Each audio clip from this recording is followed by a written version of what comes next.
Pada bulan Mei 2025, Amerika Serikat menghadapi ancaman serius terhadap kekuatan militernya.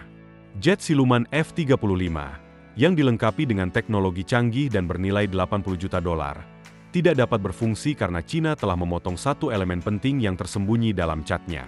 Situasi ini semakin parah ketika sekutu-sekutu Amerika tidak dapat menyelundupkan perbaikan yang dibutuhkan.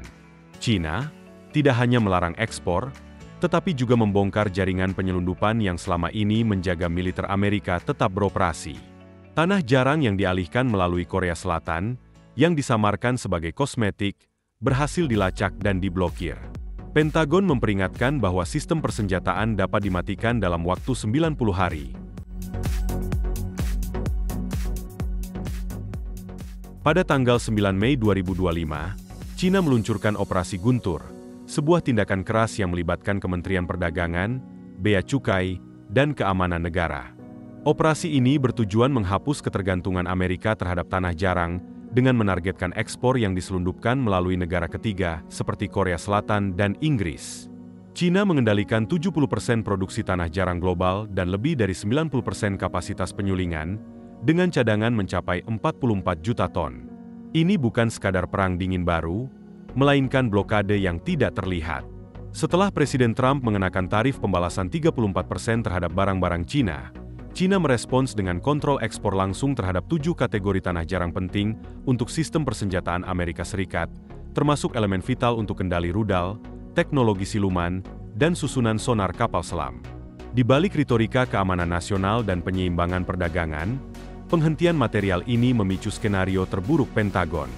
Sekarang, pertanyaannya bukan lagi apakah China menargetkan tanah jarang, tetapi apakah mereka telah mencabut pin pada rantai pasokan Amerika yang paling rentan? Selama bertahun-tahun, Amerika Serikat mengklaim sedang melakukan diversifikasi sumber daya tanah jarang. Namun, data Bea Cukai menunjukkan kenyataan yang berbeda. Antara Januari dan April 2024, China mengekspor 18.000 metrik ton tanah jarang, hampir menyamai total ekspor tahunan seluruh negara lain. Pada bulan Desember, 97% impor tanah jarang ke Amerika Serikat masih berasal dari China. Untuk menghindari pengetatan pembatasan, pembeli Amerika semakin mengandalkan ekspor ulang yang disalurkan melalui sekutu. Di Korea Selatan, impor tanah jarang China melonjak 137% tahun ke tahun pada kuartal pertama 2025. Namun, pertumbuhan teknologi domestiknya tercatat di bawah 5%, sementara ekspor pertahanan Korea Selatan ke Amerika Serikat melonjak 213% dalam periode yang sama. Ketegangan ini menunjukkan betapa rentannya posisi Amerika Serikat dalam menghadapi tekanan geopolitik yang semakin kompleks. Angka-angka berbicara jelas. Rantai pasokan Amerika Serikat terhubung langsung melalui jalur rahasia, tersembunyi di balik kode perdagangan dan faktur yang disita. Meski ada retorika tentang independensi, Beijing kini mengawasi setiap gram tanah jarang, dan solusi yang ada mungkin sudah kedaluarsa. Salah satu pengungkapan tindakan keras yang paling mengejutkan terjadi ketika Bea Cukai China menemukan pengiriman 320 ton oksida tanah jarang ke Amerika Serikat yang disamarkan sebagai bahan kosmetik, dengan Samsung diduga terlibat.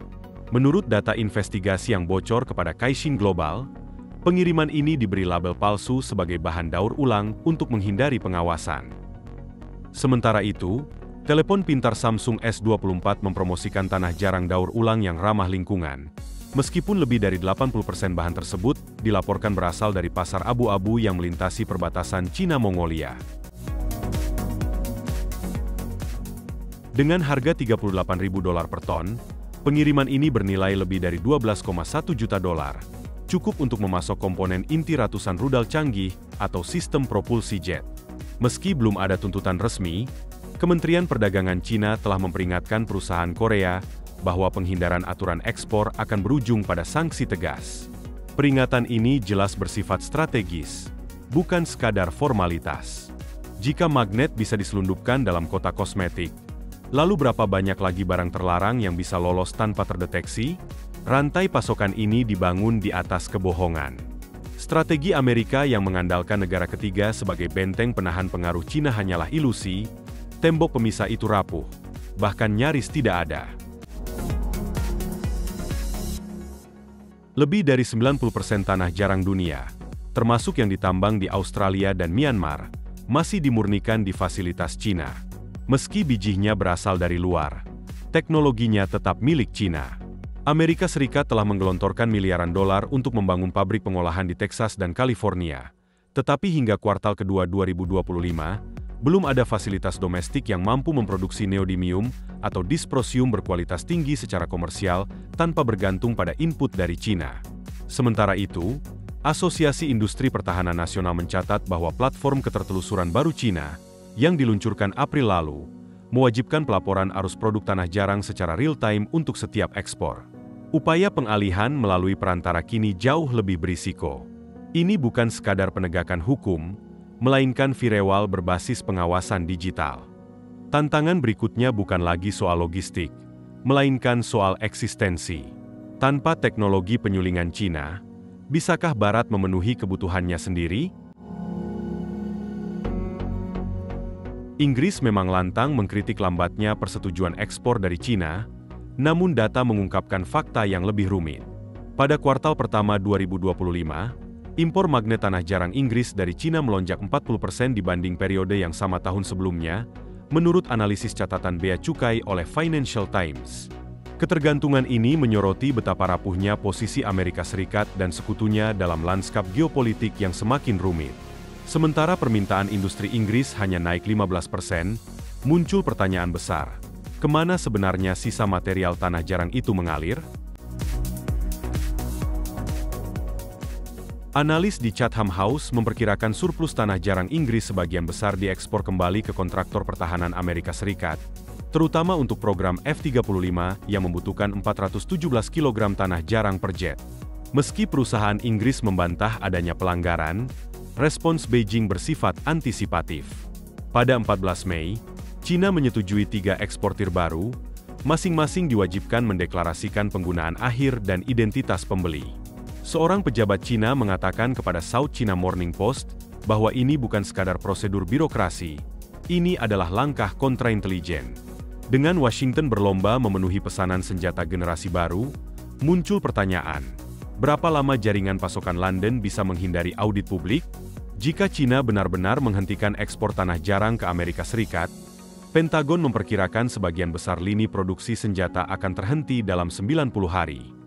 Simulasi internal yang dilaporkan Reuters menunjukkan bahwa setiap jet siluman F-35 yang produksinya sudah terhambat, membutuhkan 417 kg elemen tanah jarang per unit, termasuk yttrium untuk lapisan penyerap radar dan gadolinium untuk bilah mesin yang tahan suhu, hingga 1.500 derajat Celcius dalam penerbangan supersonik. Tanpa elemen-elemen ini, badan pesawat senilai $80 juta menjadi tidak berfungsi. Tantangan serupa juga dihadapi Angkatan Laut. Satu kapal selam nuklir kelas Virginia mengonsumsi 4,2 metrik ton tanah jarang, dengan terbium untuk sistem sonar dan magnet neodymium yang memungkinkan penggerak kapal beroperasi nyaris tanpa suara. Ini bukan sekadar komponen tambahan. Elemen-elemen ini adalah nadi operasional sistem pertahanan. The Wall Street Journal mencatat, pada Mei 2025, lebih dari 87% tanah jarang untuk aplikasi pertahanan Amerika Serikat masih berasal dari penyulingan di Cina, meski upaya diversifikasi telah berlangsung bertahun-tahun. Namun, jika sistem ini benar-benar senyap, berapa lama Washington bisa mempertahankan daya cegah sebelum kesunyian berubah menjadi kelemahan? Menghadapi keterbatasan pasokan dari Cina, pemerintahan Trump menghidupkan kembali rencana penambangan tanah jarang laut dalam dengan urgensi baru. Targetnya, dasar laut sedalam 5.500 meter, dengan biaya yang menyaingi eksplorasi ke bulan. Laporan GAO 2024 menyebut teknologi penambangan dasar laut Amerika Serikat tertinggal 20 tahun dari Cina. Bahkan studi paling optimis dari Survei Geologi Amerika Serikat memperkirakan investasi minimal $250 miliar dan waktu pengembangan 10 tahun. Dengan catatan, jika litigasi lingkungan tidak memperlambat proyek. Sementara itu, alternatif lain terus menemui jalan buntu. Deposit tanah jarang 5 juta ton di Ukraina sebagian besar berada di wilayah yang dikuasai Rusia, dan kontaminasi radioaktif di Greenland menambah biaya pemulihan limbah hingga $300 per ton, menurut investigasi Bloomberg 2025.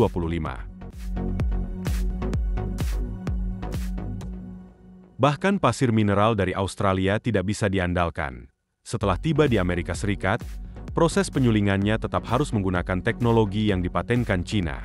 Ketergantungan ini menegaskan betapa seriusnya tantangan yang dihadapi Amerika Serikat dalam menjaga keamanan pertahanan di tengah ketegangan geopolitik yang semakin tajam. Satuan Tugas Trump 2025 mengakui pada April bahwa tak ada pasokan tanah jarang yang dapat ditingkatkan tanpa teknologi China. Langkah terbaru China bukan sekadar pembatasan biasa, melainkan pengawasan digital. Pada April 2025, China meluncurkan platform ketertelusuran nasional yang mewajibkan setiap eksportir, penyuling, dan perantara mencatat data pengiriman secara real-time hingga ke tingkat gram. Menurut China Daily, platform ini mencatat asal tambang, klasifikasi ekspor, tujuan akhir, dan aplikasi perusahaan, secara efektif mengkriminalisasi pencucian tanah jarang lewat negara ketiga. Kementerian Perdagangan China menegaskan bahwa mencegah aliran ilegal mineral strategis kini menjadi prioritas mendesak. Sistem pengawasan baru ini, yang berbasis teknologi blockchain, mencakup gallium, germanium, antimon, tungsten, dan 7 kategori tanah jarang. Dengan lebih dari 13 miliar aliran mineral ilegal yang diduga terjadi pada 2024, penegakan hukum kini beralih dari pelabuhan ke basis data digital. Jika tak ada lagi ruang untuk bersembunyi, apakah Barat masih punya jalan keluar? Dalam perundingan dagang Amerika Serikat-China di Swiss, tanah jarang berubah menjadi alat tawar-menawar utama. Setelah Presiden Trump memberlakukan tarif pada lebih dari 180 negara, termasuk tarif 34% untuk impor dari China, Beijing membalas dengan pembatasan ekspor atas tanah jarang yang vital bagi sistem rudal, propulsi jet, dan semikonduktor generasi berikutnya. Bloomberg melaporkan bahwa 68% logam tanah jarang yang diimpor Amerika Serikat berasal langsung dari China, sementara 24% lainnya masuk melalui mitra seperti Korea Selatan dan Inggris, yang kini tengah diselidiki. Otoritas China menegaskan, sumber daya strategis mereka tidak dapat digunakan untuk memperkuat ekosistem pertahanan negara-negara yang dianggap bermusuhan. Menurut memo yang bocor, meski Amerika Serikat telah membangun pabrik pemrosesan baru di Texas dan California, butuh waktu bertahun-tahun sebelum produksi bisa memenuhi kebutuhan. Analis Morgan Stanley, Derek Lee, menyoroti bahwa sektor pertahanan Amerika Serikat sangat terpapar pada satu titik kegagalan, dan itu tetap berada di tangan China. Pertanyaannya kini, seberapa besar kemampuan militer yang bersedia dikorbankan Washington demi kompromi dagang? Beijing kini bukan sekadar membalik keadaan. Mereka telah memasang pemutus arus. Ini bukan hanya soal tarif, melainkan soal leverage strategis yang disamarkan sebagai logistik. Beberapa tahun lalu, tanah jarang hanyalah satu item dalam kontrak pertambangan. Kini, mereka menjadi pemicu kebuntuan global, dan Beijing memegang kendali penuh atas permainan ini. Dari kapal selam yang tak bisa menyelam hingga jet tempur yang tak bisa terbang tanpa material siluman, masa depan manufaktur pertahanan Amerika Serikat kini bergantung pada rantai pasokan yang dikendalikan pesaing strategis. Dengan sistem ketertelusuran, pembatasan perdagangan, dan audit digital, situasi ini telah berubah dari perang ekonomi menjadi penahanan industri. Namun, langkah selanjutnya bisa lebih radikal. Bukan lagi sekadar kontrol atas mineral, melainkan pada mesin yang memproduksi peralatan itu sendiri. Ketegangan ini menyoroti betapa rumit dan gentingnya posisi Amerika Serikat dalam menghadapi tantangan geopolitik yang semakin intens.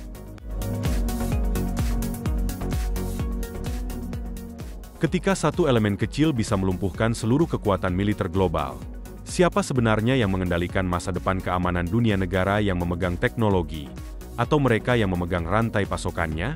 Beritahu kami pendapat Anda di kolom komentar di bawah. Jangan lupa untuk like, subscribe dan aktifkan notifikasi pada video ini, agar tetap mendapatkan informasi tentang perkembangan terbaru dalam geopolitik, ekonomi global, dan perubahan tatanan dunia yang sedang berlangsung. Terima kasih telah menonton dan sampai jumpa di video berikutnya.